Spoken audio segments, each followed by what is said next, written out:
Hey guys, welcome to TWC Projects. We're finally back at the sawmill. It's been a while since I've been down here, but I think last time I was down here I said I would change the oil, so that's what we're going to start out doing today. Is just, in fact, I just started the thing up and third pull. It started up perfectly. It's been sitting here I think since January, and it's going to be June, Wednesday this week. So started up great. Ran it for a little bit just to get the engine warm, the oil warm, and then we're going to go ahead and drain it, put some fresh oil in it, and then get to cutting some more wood today. And hopefully, I think we're probably just gonna make some 2x4s out of this pine, because that'll be quick. I've got some oak that I need to deal with too, but I don't know if I'm gonna deal with that today or not. So we'll see what kind of time we have. So, and I might have some special guests today too. So hang in there, and I'll introduce you to them in just a second. Welcome to TWC Projects.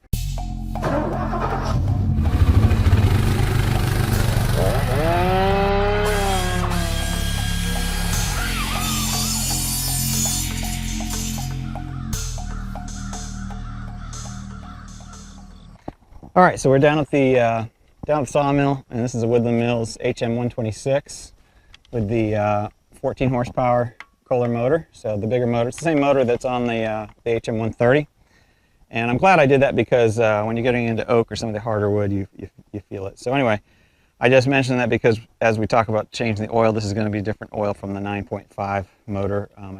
I think it's a different quantity. So what I have to start with here, well, 10W30 for the climate that I'm in, and I tend to try to, until I know for sure and get used to it, I have a measuring cup here so I can kind of see, there's a full quart there. So I think one place I read it said 2 quarts, and one place it said 1.2. So I'm going to start with 1.2, check my dipstick and see if what it does, and then of course funnel to get the oil in.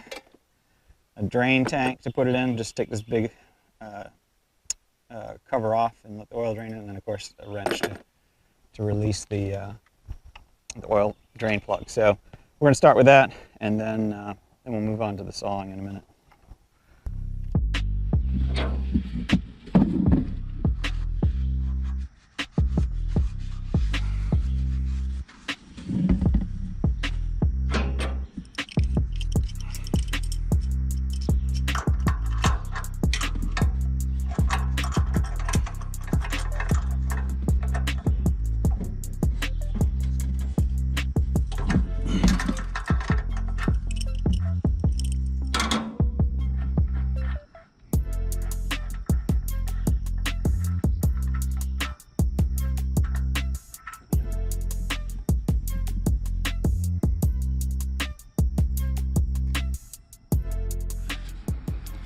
All right, so that's just finishing up the last few drops. I ran the machine for about 2 minutes. I probably should have run it a bit longer because it just took a long time for that oil to come out. It was a little thicker than, probably needed to be warmed up a bit more. So maybe run it 5 or 8 minutes maybe when you get ready to change this, and hopefully that'll be good. So let's go ahead and get that back together.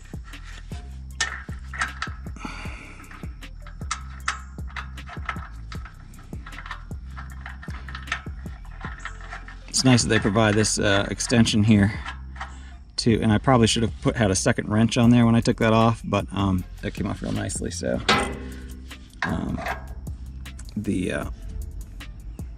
right, and of course you don't want to do that too tight. Probably should put a torque wrench on there, but I'm not gonna. I'm out here in the woods right now, so I'm sure that's good. It has a good gasket on it. There is a dipstick here, and there's also one on the other side. So for filling, I think the other side's going to be a lot better, but let's see. And of course now it's empty, and I just wiped this off when I was checking it a second ago. So we'll go to the other side and fill from that hole, since that'll be more accessible with the funnel.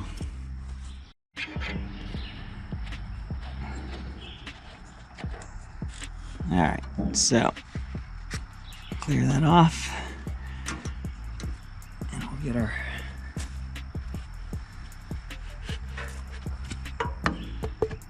funnel up in here.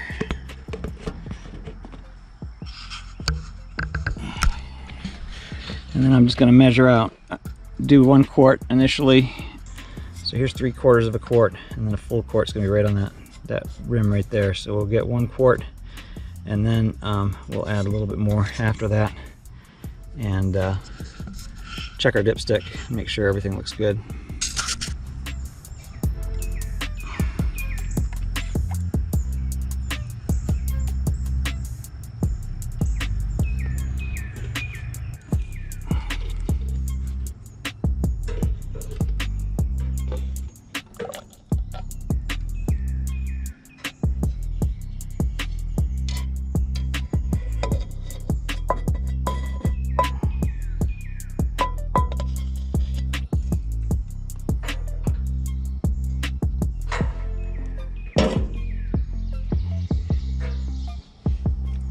I was giving it a few seconds to go down because I could see there's still some oil in there going down, so it takes a little bit. It's a small spout at the bottom.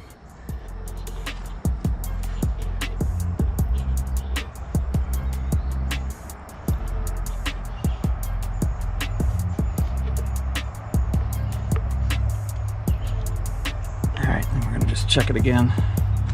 That was only 1 quart, so I know it's going to need more, but I just want to see where it shows up on the fill line.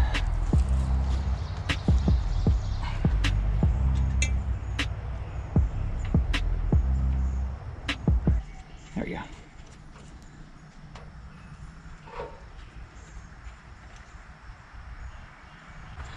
All right, so it is right at the max line, and I think it's because I must not have drained it, all of it. So I only put in 1 quart, but I'm glad I stopped at 1, because if you can see the hash marks right there, it goes right to the top of that line. I'm gonna try it one more time just to see if there was maybe too much oil sitting right there, but I think that might be it, and then that's why I didn't want to put it all in, because I wasn't sure if it all drained fully what was in there before.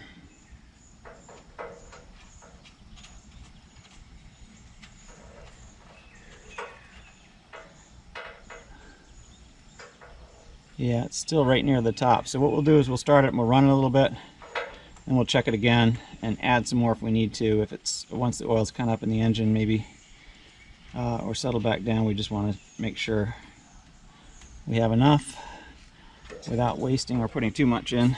So let's go with that for now. All right, so it's been a little while since we've used the sawmill, since I've used it, so it's, you know, important to check every once in a while that it's level.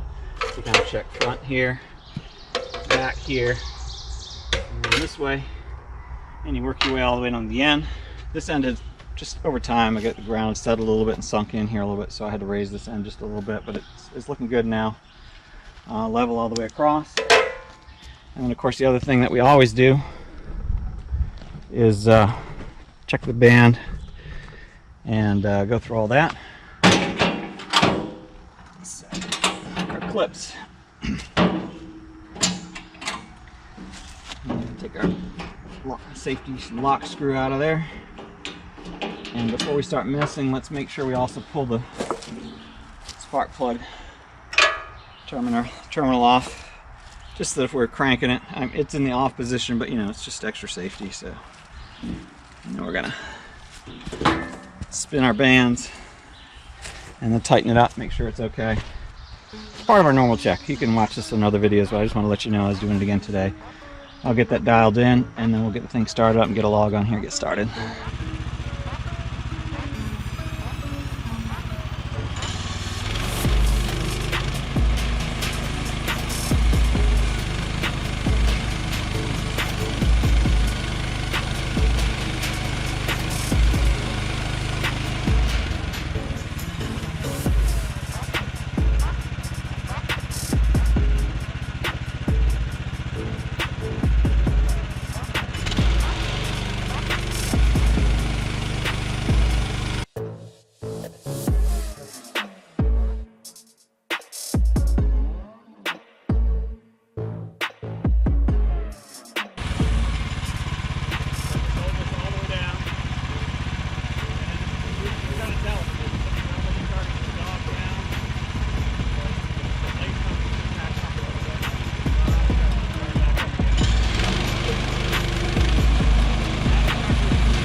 said, we didn't start out with a real plan.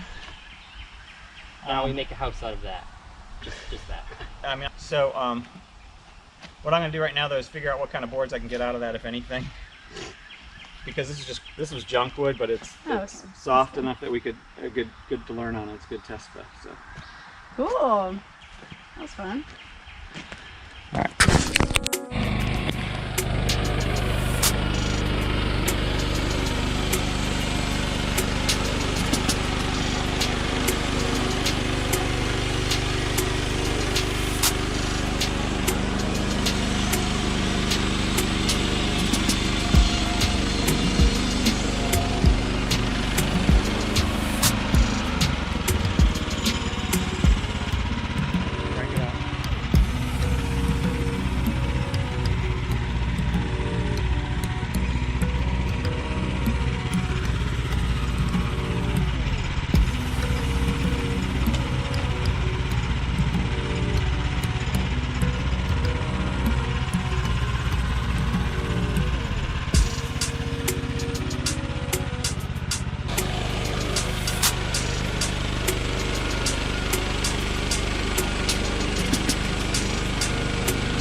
All right, guys, so we didn't get a lot done today. We started kind of late and needed to do some maintenance to the saw, which turned out great.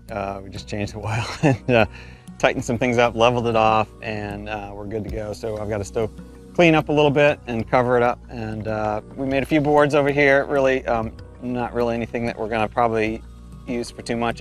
I knew it wasn't very good wood, but you can see it's kind of dark and some bug holes in it. But it was great practice because I've got my new team here. So my daughter Kendall, my nephew Casey, they're going to be in more of these videos because they're with me for the summer. And so look forward to seeing them. They'll help me. Hopefully we get a lot more. Like, it isn't just me moving the camera around the whole time. So, and then these guys will show us some things too, probably. We'll do some fun stuff this summer. So anyway, thank you for joining today. And if you haven't already subscribed, please do so. Hit the bell to get notified when new ones come out. Thumbs up if you liked it. Comments, I love hearing from you guys. I try to respond to everyone, so make sure you reach out and send some comments, share with a friend too. So thanks again for joining us. It was great having you along. Until next time, keep creating things, fixing things, enjoying God's beautiful creation outdoors, and have a fantastic week. We'll see you soon.